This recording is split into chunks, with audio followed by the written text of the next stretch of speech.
Sebab Tuhan Maha Besar dan terpuji sangat. Dia lebih dahsyat dari segala Allah. Sebab Tuhan Maha Besar pencipta segalanya. Bumi bersukacita, langit tinggikan namanya. Biar segala yang bernafas memuji Dia.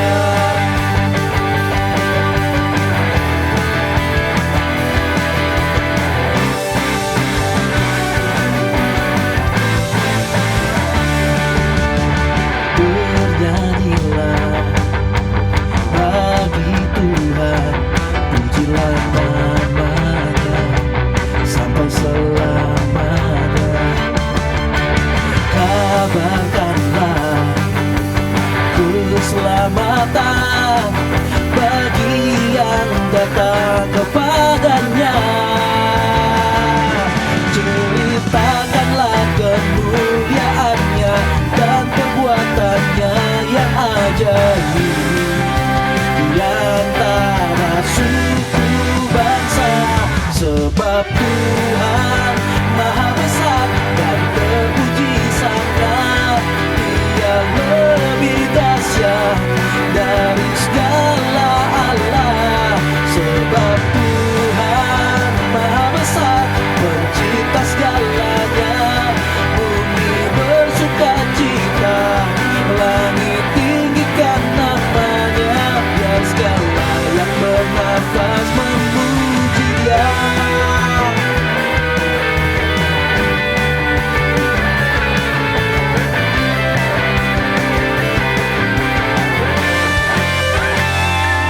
Ceritakanlah kemuliaannya dan perbuatannya yang ajaib di antara suku bangsa. Sebab Tuhan Maha Besar dan terpuji sangat. Dia lebih dahsyat dari segala Allah. Sebab Tuhan Maha Besar pencipta segalanya.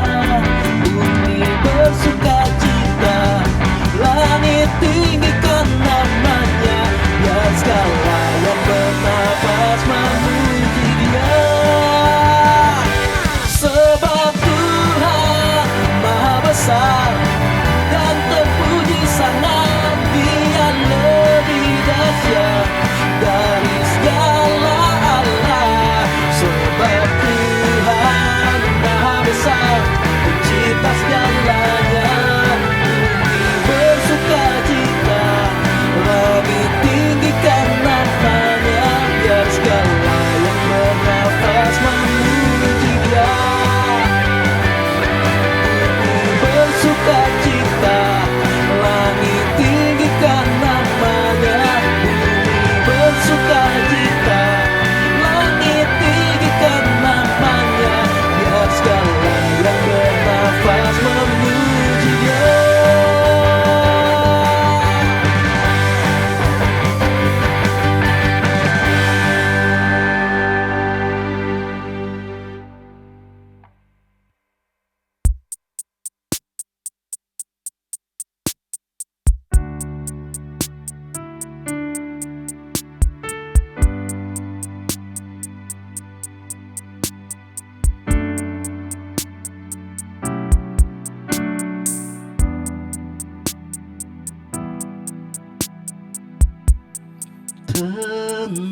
Tenanglah kini hatiku.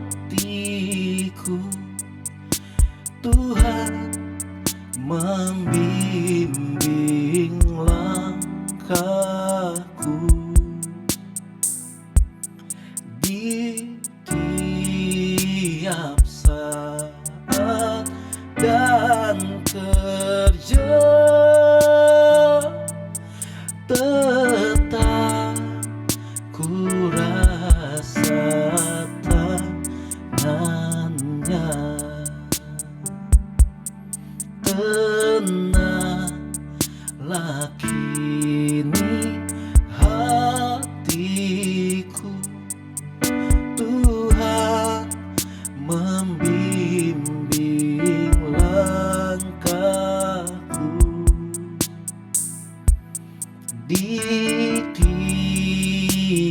saat dan kerja,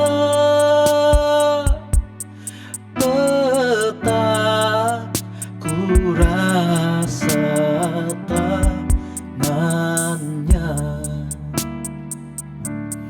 Tuhanlah yang membimbingku, tanganku dipegang teguh, hatiku berserah penuh, tanganku dipegang teguh.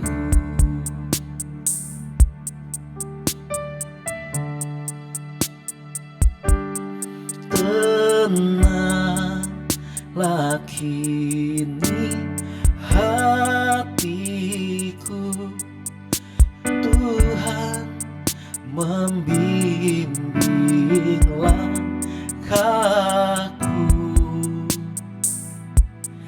Di tiap saat dan kerja,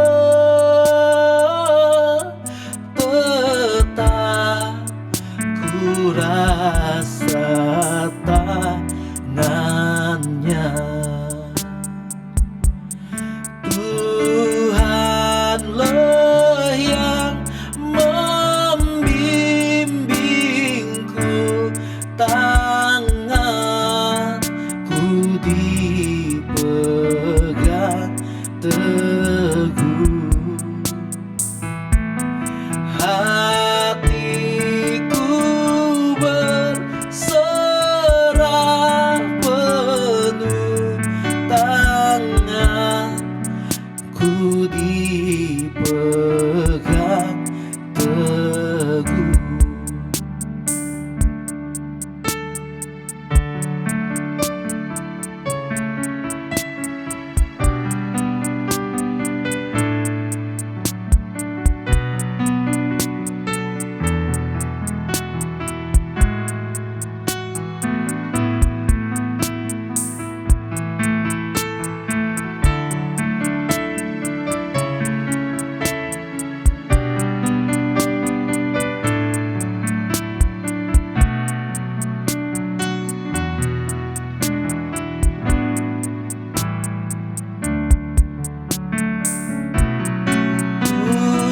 Tuhanlah yang membimbingku, tanganku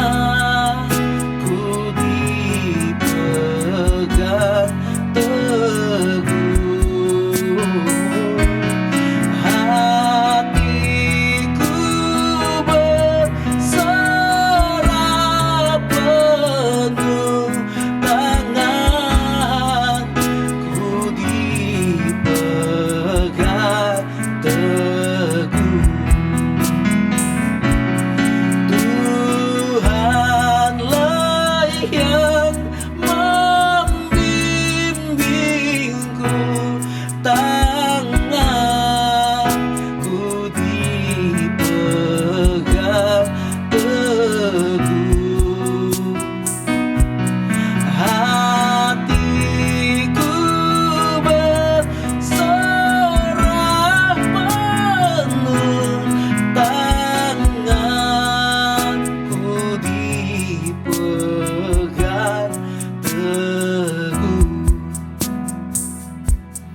tanganku dipegang teguh, tanganku dipegang teguh.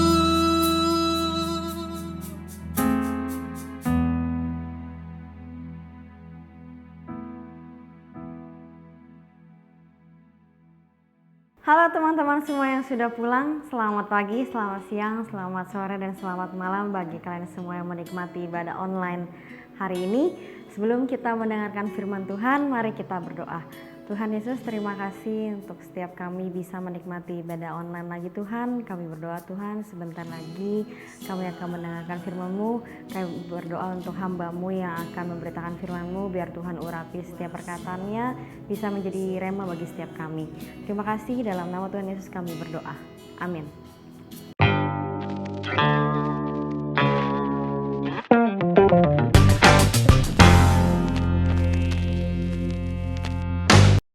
Shalom keluarga besar JKI Home, apa kabar semuanya? Saya berharap semuanya dalam keadaan yang baik, biar komunitas House of Messianic Encounter ini terus-menerus berada dalam perlindungan Tuhan, berkat Tuhan, tuntunan Tuhan yang luar biasa, supaya di tahun 2022 ini kita semua hidup dari satu kemenangan ke kemenangan berikutnya, teman-teman semua. So, hari ini kita masih membahas tema dari bulan Februari, yaitu tentang lepas dari belenggu masa lalu. Dan teman-teman semua, seperti yang kita ketahui bahwa setiap kita, semua orang itu punya masa lalu. Betul nggak?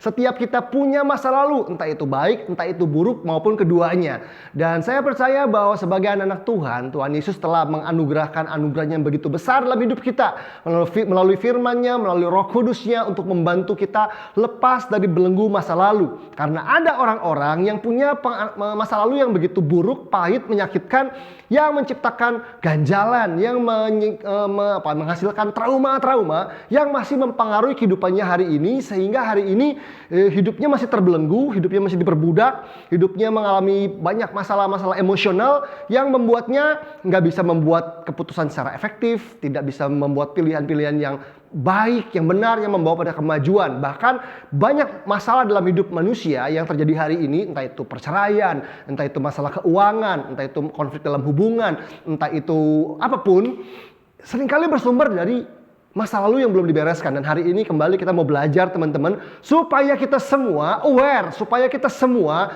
tidak mengabaikan pentingnya untuk pulih dari masa lalu. Karena saya percaya bahwa Tuhan Yesus hadir dalam hidup kita untuk membereskan masa lalu kita, untuk membantu kita menata masa kini kita, dan menuntun hidup kita supaya kita bisa meraih masa depan yang penuh pengharapan, termasuk juga menikmati kekekalan bersama dengan Dia selama-lamanya. So teman-teman semua, kita mau mulai untuk membahas tentang bagaimana kita bisa lepas dari belenggu masa lalu. Mari kita buka sama-sama Alkitab kita dari Matius pasal yang ke-6 ayat yang ke-12 sampai dengan ayat yang ke-13.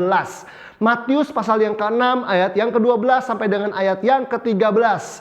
Ini adalah kutipan dari doa Bapa kami yang diucapkan oleh Tuhan Yesus. Firman Tuhan berkata demikian, "Dan ampunilah kami akan kesalahan kami, seperti kami juga mengampuni orang yang bersalah kepada kami. Dan janganlah membawa kami ke dalam pencobaan, tetapi lepaskanlah kami daripada yang jahat. Karena Engkaulah yang mempunyai kerajaan dan kuasa dan kemuliaan sampai selama-lamanya. Amin." Teman-teman semua, part ini atau bagian ini dari kitab Matius, dari kutipan dari doa Bapa kami, sedang mengajarkan sebuah prinsip yang penting teman-teman semua, untuk bagaimana kita bisa lepas dari belenggu masa lalu. Dimulai dengan kalimat ini, "Dan ampunilah kami akan kesalahan kami." Dan ampunilah kami akan kesalahan kami. Jadi ada satu kebutuhan utama, ada satu kebutuhan yang harus terpenuhi dalam kehidupan manusia, termasuk orang Kristen, orang percaya, supaya hidup kita sehat, supaya hidup kita bisa berkemenangan, yaitu ampunilah kami akan kesalahan kami. Ini bicara soal kebutuhan untuk menerima pengampunan daripada Tuhan. Teman-teman semua, Alkitab berkata bahwa semua orang telah berbuat dosa dan telah kehilangan kemuliaan Allah. Semua orang. Entah orang miskin, entah orang kaya, entah orang pinter, entah orang kurang pinter, entah orang Kristen maupun bukan Kristen. Kita semua adalah orang yang telah berbuat dosa dan telah kehilangan kemuliaan Allah. Artinya kita semua membutuhkan pengampunan. Kita semua membutuhkan pengampunan, dan pengampunan itu telah disediakan oleh Tuhan Yesus Kristus melalui kematiannya di kayu salib untuk menebus kita dari dosa, untuk mengampuni dosa-dosa kita, untuk menghapuskan dosa-dosa kita. Tetapi masalahnya, meskipun pengampunan itu tersedia untuk semua orang, meskipun Yesus Kristus mati untuk membayar dosa semua orang, tetapi tidak semua orang bisa menerima pengampunan jika kita tidak datang kepada Tuhan dan memohon pengampunan dan bertobat sungguh-sungguh untuk bisa menerima pengampunan tersebut.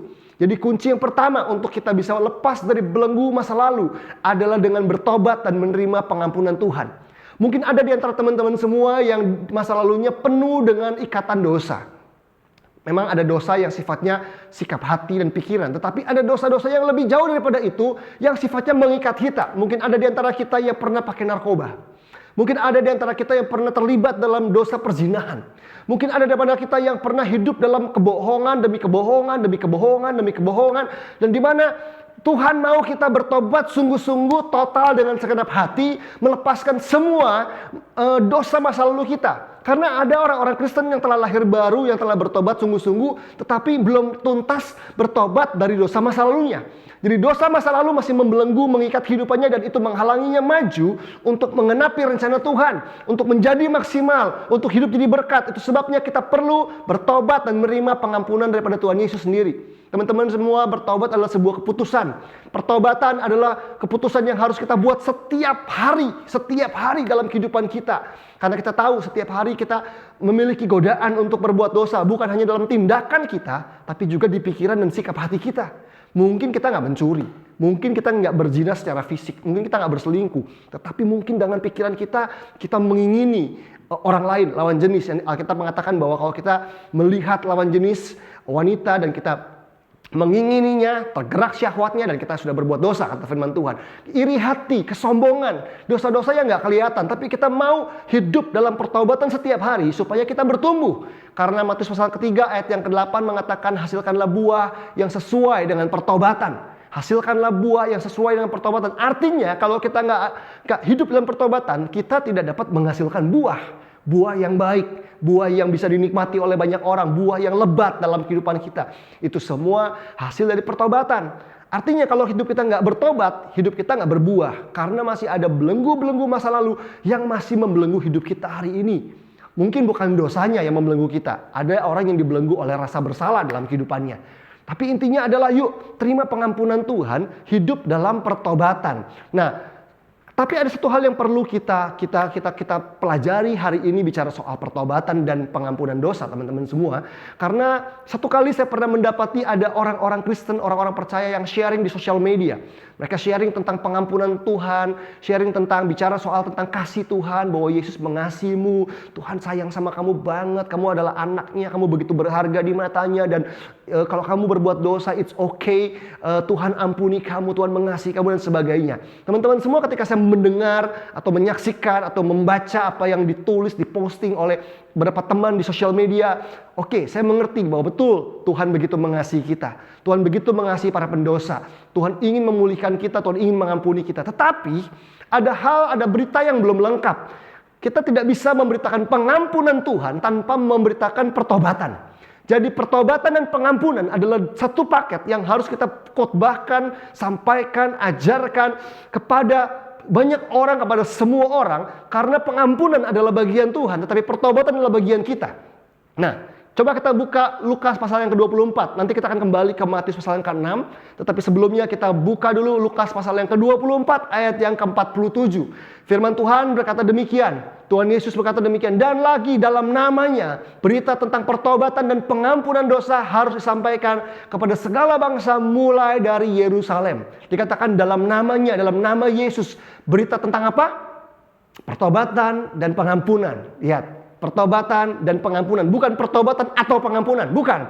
Pertobatan dan pengampunan artinya dengan kata dan itu artinya pertobatan dan pengampunan adalah satu paket. Keduanya adalah satu paket yang harus sama-sama diberitakan. Jangan mengkhotbahkan pengampunan tanpa mengkhotbahkan pertobatan. Karena dosa yang diampuni oleh Tuhan adalah dosa yang dibawa di kaki Yesus. Dosa yang dibawa dalam pertobatan. Ketika kita bertobat sungguh-sungguh, berkomitmen untuk meninggalkan segala dosa, berbalik daripada yang jahat, dan mulai mengarahkan hidup kepada Tuhan, mengarahkan hidup kita kepada kebenaran, itulah pertobatan yang sejati. Dan pertobatan itu perlu keberanian, teman-teman semua. Ada teman-teman, ada orang-orang yang sukar lepas dari belenggu masa lalu. Salah satunya adalah karena mereka pikir, aduh bisa gak ya aku lepas dari ini semua. Karena kadang-kadang ada orang-orang yang jatuh bangun sampai mereka kehilangan kepercayaan. Kayaknya gue gak bisa lepas deh. Kayaknya aku udah berkali-kali berkomitmen di hadapan Tuhan. Kalau ada KKR aku maju, aku angkat tangan untuk janji sama Tuhan. Tuhan aku mau berhenti buat dosa. Tapi itu aku buat terus, aku jatuh lagi sampai ada orang-orang yang kehilangan kepercayaan. Gue bisa lepas gak ya? Gue bisa pulih nggak ya? Gue bisa lepas dari ini semua nggak ya? Gue bisa nggak sih nggak berbuat dosa lagi nih di area ini? Teman-teman semua, never give up. Even kamu jatuh bangun dalam dosa, tetaplah hidup dalam pertobatan. Jadikan pertobatan sebagai cara hidupmu setiap hari. Pertobatan itu bukan cuma minta ampun, tapi berbalik sungguh-sungguh. Bukan hanya minta ampun, tetapi meninggalkan dosa dengan penuh keberanian. Apa yang sedang kamu simpan? Dosa apa yang sedang kamu simpan dalam hidupmu? Jangan tanggung-tanggung teman-teman. Yuk yang tegas sama diri sendiri, yang tegas sama orang lain, karena ketegasanmu diurapi oleh Tuhan. Alkitab berkata, kalau kamu berbuat berzina, cungkil matamu, potong tanganmu. Yaitu tidak dalam arti harafiah, colok mata dan potong tangan. Tapi intinya lakukan apa saja dengan tegas untuk membuat kamu lepas dari situ. Karena ketegasanmu diurapi oleh Allah.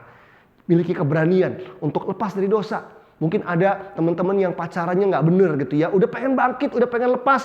Tapi pacarmu terus nyerumusin. Kalau memang diperlukan, tegaslah untuk meninggalkan atau lepas dari hubungan tersebut sebelum kamu nggak bisa bangkit lagi. Kamu menjauh daripada Tuhan, hidup dalam perzinahan, hidup dalam kenajisan. Perlu ketegasan. Kalau ada teman-teman yang ngajarin kamu berbuat dosa, dari mulai pakai narkoba, ngomong kotor dan sebagainya, waktunya tegas. Pertobatan itu membutuhkan ketegasan dan keberanian teman-teman semua.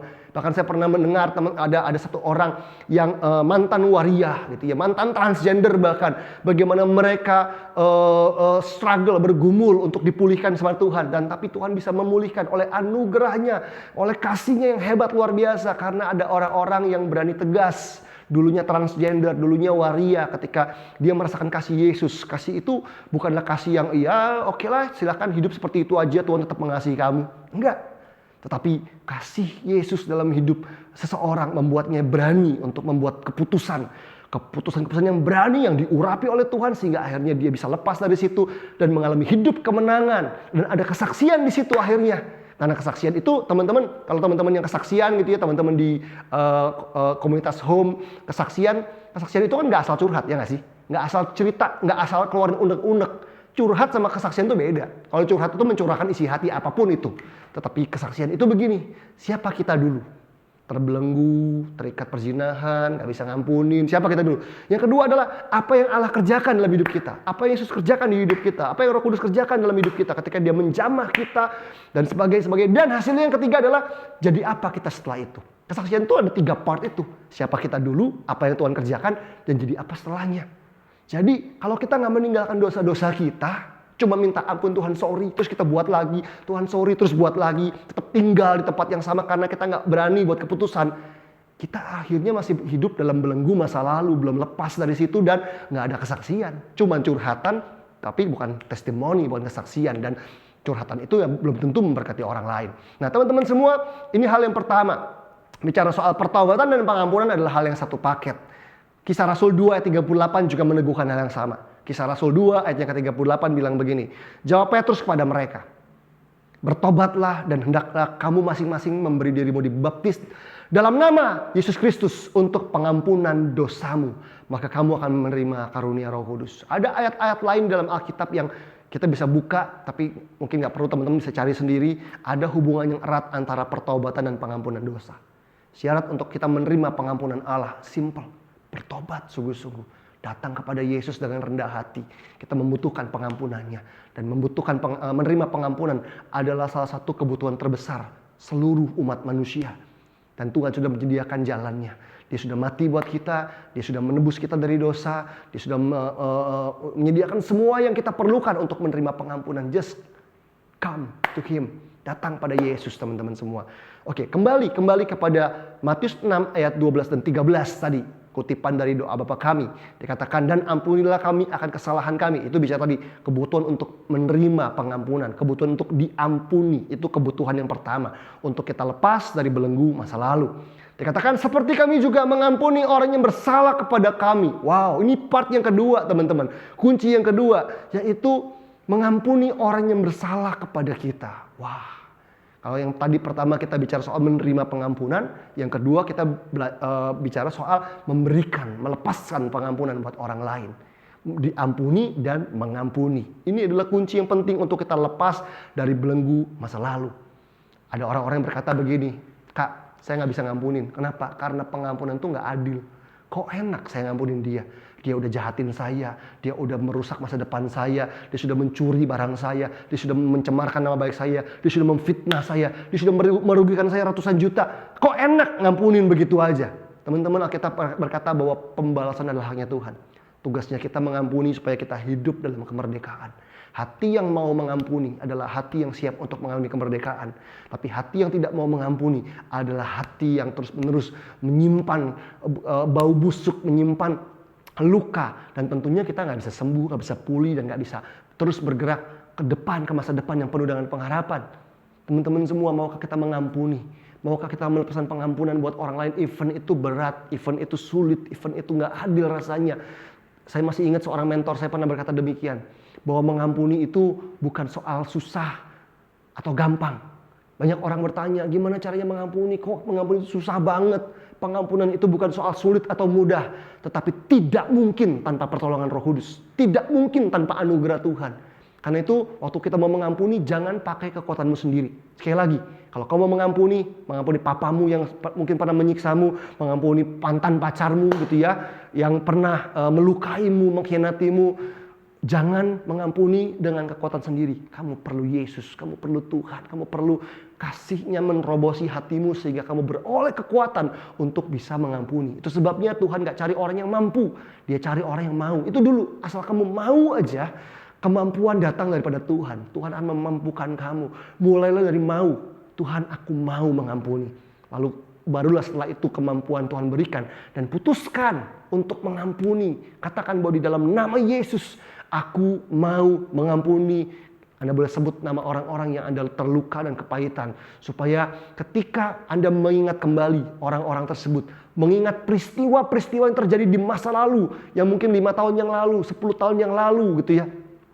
Seringkali yang namanya kepahitan itu begini. Waktu kita mengingat kejadian yang sudah puluhan atau belasan tahun. Luka yang segar masih kita rasakan di hati kita. Itu tandanya kita masih terluka. Teman-teman, terluka itu gak salah. Yang membuat kita kalah bukan terluka. Tapi karena kita tidak mengampuni. Gak ada yang bisa mencegah kita terluka dari perkataan orang, dari sikap orang lain. Tapi masalahnya setelah Anda terluka, what's next? Anda buat apa? Terluka gak dosa, tidak mengampuni itu dosa. Karena mengampuni adalah perintah Tuhan. Tuhan memerintahkan kita untuk mengampuni karena mengampuni adalah sifatnya Tuhan. Tuhan mengampuni karena Dia adalah pribadi yang sempurna, yang mengampuni segala dosa, kesalahan kita terhadap Dia dan orang-orang lain. Teman-teman semua, waktu kita mengampuni, kita menjadi semakin serupa dengan Kristus. Yuk hari ini putuskan, jangan tahan-tahan. Ini tahun 2022, mungkin ada dari teman-teman yang sudah menyimpan kebencian, kekecewaan, kepahitan dari tahun-tahun sebelumnya. Dan Anda sedang membawa luka dari masa lalu terus berjalan di masa kini. Amsal pasal ke-6 ayat ke-27 pernah berkata demikian. Dapatkah orang membawa api dalam gelembung baju dengan tidak terbakar pakaiannya? Bisa nggak orang tuh berjalan membawa gelembung api dalam bajunya dan tidak terbakar pakaiannya? Nggak mungkin. Ayat ini bicara soal perzinahan, konteks Amsal pasal 6. Tetapi secara keseluruhan, bicara soal dosa, bicara soal luka, ketidakpengampunan, part dari dosa juga. Kalau Anda bawa itu, api amarah, api dosa, api perzinahan, itu dibawa. Nggak mungkin hidupmu nggak terbakar. Nggak mungkin hidupmu nggak hancur. Nggak mungkin hidupmu nggak rusak. Anda bisa jadi, satu kali bisa menjadi seorang ibu yang terbaik buat anak-anak Anda. Anda bisa jadi seorang istri yang terbaik buat suami Anda. Anda bisa menjadi suami yang terbaik buat istri Anda dan ayah yang terbaik buat anak-anak Anda. Jika Anda mau mengampuni hari ini dan hidupmu diubahkan oleh Yesus. Tapi coba bawa kepahitan dalam pernikahanmu. Satu kali kalau Anda menikah. Lihat apa yang terjadi. Hurting people, hurt people. Orang yang terluka. Orang yang terluka akan melukai orang lain. Orang yang pahit, apa yang pahit di dalam akan keluar. Hal yang pahit juga dari mulutnya, dari perkataannya, dari sikapnya.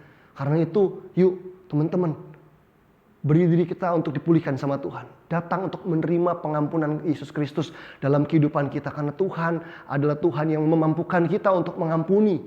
Karena ayatnya juga bilang begini, dan janganlah membawa kami ke dalam pencobaan. Matius 6 ayat 12-13 lanjutin yang tadi. Dan janganlah membawa kami ke dalam pencobaan, tetapi lepaskanlah kami daripada yang jahat. Artinya begini, tidak mengampuni dan tidak diampuni, tidak bertobat dan tidak mau mengampuni, dua-duanya akan membawa kita pada pencobaan. Artinya kalau hidup kita kalau hidup kita ingin lepas dari pencobaan, kita nggak ingin jatuh dalam pencobaan, Pegang dua hal tadi. Terima pengampunan Tuhan, hidup dalam pertobatan, dan ampuni orang lain. Lepaskan pengampunan buat orang-orang yang telah melukai kita. Tuhan sanggupkan, Tuhan mampukan kita. Jangan sampai kita udah lama ada di gereja, melayani Tuhan, tapi terus kita menyimpan kepahitan dan kekecewaan dalam hidup kita. Teman-teman, kepahitan itu adalah hal-hal yang besar. Kalau kita ingat peristiwanya, wah, kayaknya langsung marah, langsung geram gitu ya. Tetapi ada hal lain yang namanya kekecewaan. Kekecewaan itu hal-hal kecil. Tapi hal kecil tuh kalau terkumpul, terakumulasi, numpuk, dia bisa menyumbat kehidupan kita. Ibarat saluran air atau got gitu ya, kalau dilemparin batu yang besar, sekarung pasir gitu ya, karungnya ada yang karung beras tuh, dilempar, plup, langsung tersumbat. Tapi kadang-kadang yang nyumbat tuh bukan kepahitan, seperti karung pasir yang besar. Kadang-kadang cuma batu-batu kecil yang dilempar secara konsisten, kecil. Seperti kita kepahitan, kita kecewa sama orang, mungkin kita janjian gak ditepati, utang gak dibayar dan sebagainya. Kita mungkin cuma komennya begini nih responnya. Ah ya udahlah, ya udah di mulut, ya udah begitu belum tentu ya udah di hati loh teman-teman. Kadang-kadang ya udah di mulut belum tentu ya udah di hati. Justru ya udahnya kita kadang-kadang menciptakan kekecewaan yang kecil dan itu numpuk jadi satu kali terakumulasi jadi sumbatan yang besar. Alkitab berkata dalam Amsal 4 ayat 23 dikatakan bahwa jagalah hatimu dengan segala kewaspadaan karena dari dalamnya terpancar kehidupan. Harusnya hati kita memancarkan kehidupan Kristus, kehidupan Allah, kehidupan ilahi. Tapi kalau tersumbat gimana? Gak bisa memancarkan apapun. Malah kematian yang terpancar, kepahitan yang terpancar. Nah coba kita lihat Ibrani pasal yang ke-12 ayat 14 sampai ayat yang ke-17. Mari kita lihat ayat ini. Ibrani 12 ayat 14 sampai 17. Dikatakan begini, berusahalah hidup damai dengan semua orang dan kejarlah kekudusan. Berusaha hidup damai itu artinya kita diminta untuk punya sikap hati yang baik dengan orang lain. Walaupun masalahnya begini, orang lain belum tentu mau baik sama kita. Kita ribut nih, kita ada konflik dengan teman kita, dengan saudara kita. Kitanya mau, kita ngajarin kita untuk jadi orang-orang yang mau berdamai sama orang lain. Bahkan di Roma pasal 12 dikatakan, jika hal itu bergantung padamu, berusahalah hidup damai dengan semua orang. Paling enggak sikap hati kita tuh mau berbaikan, mau mengasihi kembali. Walaupun orang lain belum tentu mau.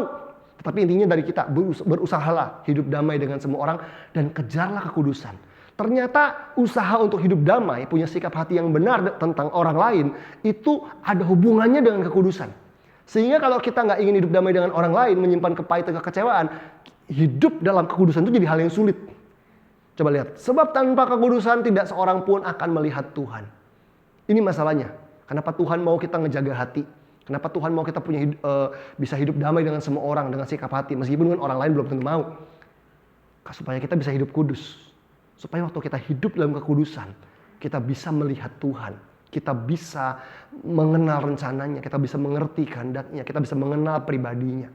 Dan dikatakan di ayat berikutnya, jagalah supaya jangan ada seorang pun menjauhkan diri dari kasih karunia Allah. Kasih karunia Allah bicara soal kasih dan penerimaan yang tidak bersyarat, pengampunannya buat kita, buat orang lain, buat orang-orang sekitar kita. Jangan menjauhkan diri dari kasih karunia Allah, agar jangan tumbuh akar yang pahit. Kalau kita menjauh dari kasih karunia Allah, disuruh ngampunin gak mau, disuruh mengasihi selalu bilang gak mau, maka kita sedang menjauh dari kasih karunia Allah dan resikonya adalah akan tumbuh akar yang pahit. Teman-teman, ini dibilang soal akar. Kalau ada akar akan hasilin pohon akan menghasilkan buah. Bayangkan, sebegitu dahsyatnya kepahitan itu karena dia jadi akar. Akar gak kelihatan ada di dalam hati, tapi menghasilkan buah-buah berupa apa? Perilaku, pemikiran, kata-kata. Kita nggak bisa mengubah kata-kata kita yang negatif sampai akarnya dimatiin. Kita nggak bisa menyetop tindakan-tindakan kita yang negatif, yang berdosa sebelum akarnya dimatikan. Karena itu kalau ingin matiin satu pohon, tebang akarnya, matikan akarnya. Nah akar pahit ini harus dibereskan. Kenapa? Karena tumbuh akar yang pahit, jangan tumbuh akar yang pahit yang menimbulkan kerusuhan dan yang mencemarkan banyak orang. Ternyata kepahitan itu punya efek sebegininya, bahwa dia bisa menimbulkan kerusuhan, konflik dalam komunitas, dalam keluarga. Lihat deh, kalau di dalam komunitas Kristen, dalam pelayanan, biasanya yang suka menimbulkan kerusuhan adalah orang-orang yang punya kepahitan, yang nggak pernah diberesin. Disuruh ngaku nggak mau lagi. Nah ini, tapi lihat aja buahnya. Karena kita bilang apa? Kita mengenal orang dari apa? Dari buahnya. Jadi kalau buahnya adalah kerusuhan, kemungkinan besar akarnya adalah pahit. dan yang mencemarkan banyak orang. Orang baik-baik aja, orang gak kenapa-kenapa, jadi ikut sebel, jadi ikut jengkel, jadi ikut terpengaruh, jadi ikut benci dan sebagainya. Karena apa? Karena orang yang punya kepahitan itu suka bagi kepahitannya ke orang lain. Menulari, mencemarkan banyak orang. Dibilang apa? Janganlah ada orang yang menjadi cabul. Wow, cabul. Ini bicara soal perzinahan kah? Coba kita lihat dulu. Janganlah ada orang yang menjadi cabul atau yang mempunyai nafsu yang rendah seperti Esau, yang menjual hak kesulungannya untuk sepiring makanan, sebab kamu tahu bahwa kemudian ketika ia hendak menerima berkat itu, ia ditolak, sebab ia tidak beroleh kesempatan untuk memperbaiki kesalahannya, sekalipun ia mencarinya dengan mencucurkan air mata. Teman-teman, firman Tuhan memberikan kita sebuah perumpamaan, sebuah gambaran bahwa kalau kita menyimpan kepahitan, kita akan menimbulkan kerusuhan, mencemarkan banyak orang, dan mempunyai nafsu yang rendah seperti Esau. Esau adalah seorang anak sulung yang harusnya berhak menerima berkat kesulungan di Israel melalui ayahnya, melalui melalui Ishak ayahnya.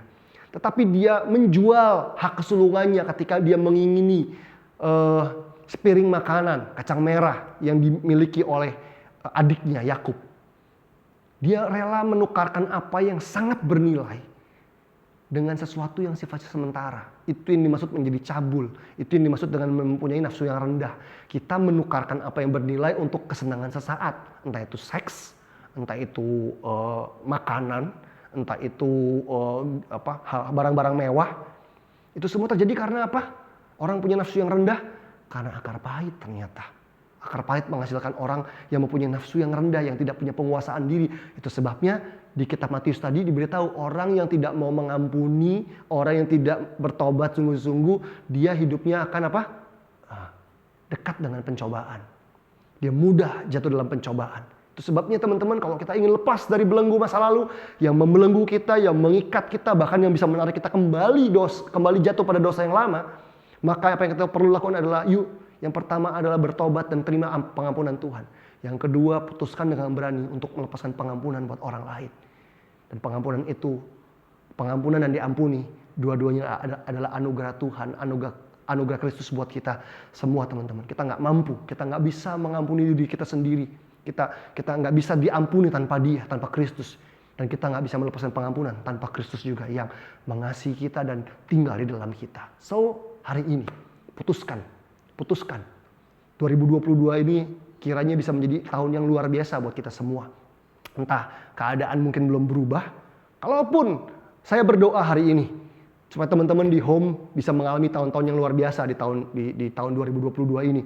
Ada berkat, terobosan, kemenangan, mujizat gitu ya. Ada bisnis yang bangkit, ada bisnis yang berkembang, pekerjaan yang makin baik, pernikahan yang makin luar biasa, kesehatan yang semakin pulih. Saya berdoa hal tersebut terjadi di home. Tapi kalaupun nggak terjadi gitu ya, sekiranya teman-teman masih mengalami proses yang berat sepanjang tahun ini, pastikan hatimu benar. Pastikan kamu hidup dalam pertobatan, pastikan kamu juga tidak masih terbelenggu oleh apa yang terjadi di masa lalu, supaya kamu kuat untuk menanggung apa yang harus kamu tanggung sepanjang tahun ini. Walaupun tahun ini berat, percayalah Tuhan gak pernah meninggalkan engkau. Jadilah pribadi yang sehat secara rohani, secara emosi, secara pikiran, secara jasmani, dan jadilah pribadi-pribadi yang hidup berkemenangan apapun keadaanmu. Dan saya mau ajak kita semua untuk berdoa hari ini. Mari kita sama-sama berdoa. Tuhan Yesus, aku berdoa buat setiap anak-anakmu di tempat ini. Mungkin kami sudah lama jadi orang Kristen. Mungkin kami sudah lama melayani Tuhan. Tapi kalau hari ini masih ada belenggu masa lalu yang masih membelenggu dan mengikat kami, hari ini kami mau lepas Tuhan. Kami mau merdeka. Aku berdoa, kau menjamah setiap hati anak-anakmu, supaya ada keputusan yang berani untuk bertobat.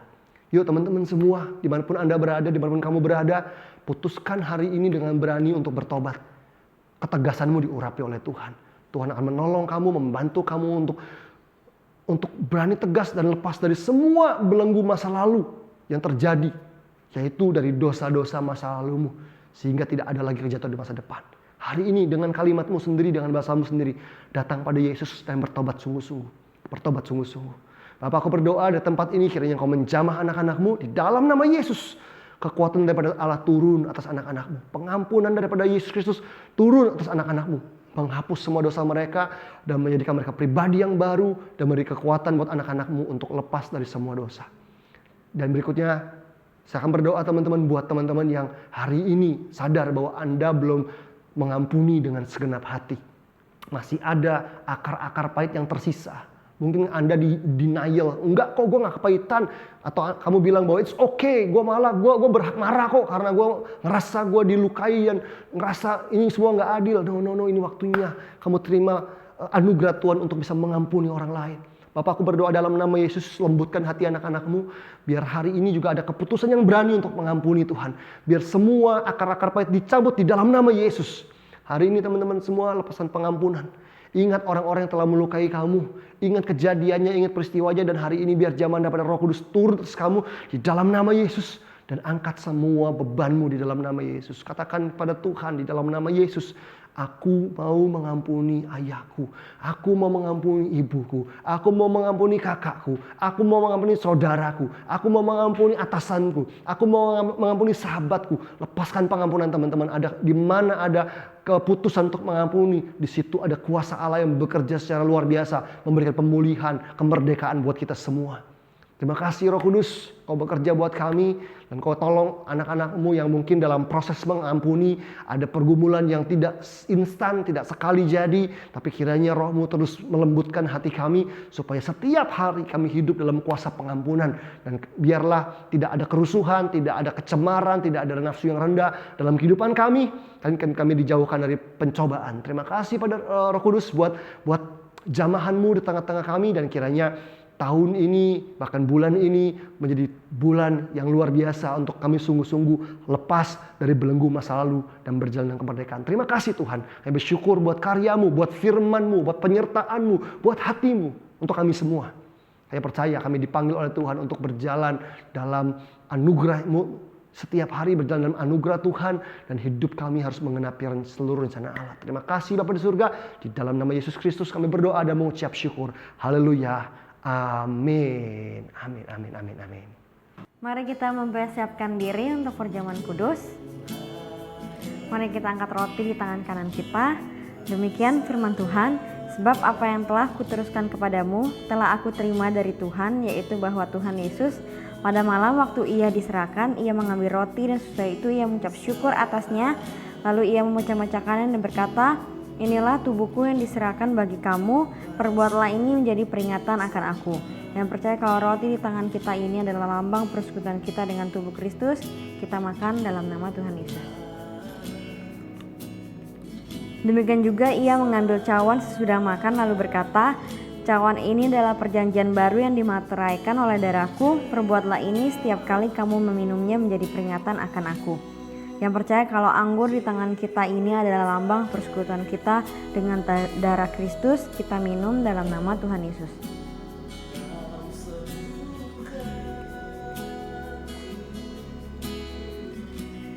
Mari anak-anak yang disayang Tuhan, mari kita nyanyikan doa berkat. Tuhan memberkatimu. Tuhan melindungimu. Dia menyinarimu dengan wajahnya dan memberikan kasih karunia. Tuhan menghadapkan wajahnya dan memberi damai sejahtera.